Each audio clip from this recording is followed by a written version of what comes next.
ইরানের যুদ্ধের পরে আমরা প্রতিটি পাম্পে যে পরিমাণের তেল দিতাম প্রতিদিনই সেই পরিমাণের তেল দেওয়া হয়।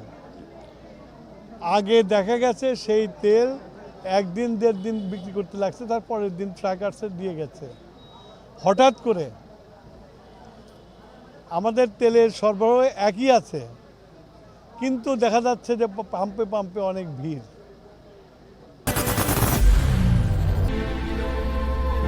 I am Ox. এবং আবার দেখা যাচ্ছে যে কেউ জেরিকানি করে তেল নিয়ে যাচ্ছে। আবার আমি খবর পেলাম যে সিরাজগঞ্জে ড্রামে করে তেল নিয়ে গেছে।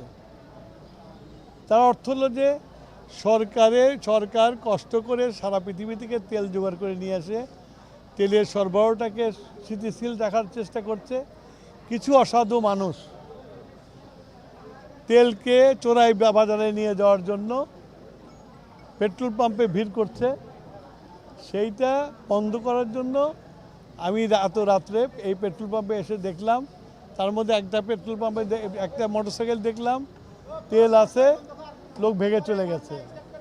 আর বেশিরভাগ মোটরসাইকেলে দেখলাম যে ট্যাঙ্কি ফুল আছে, আবার তেল নিতে আসছে।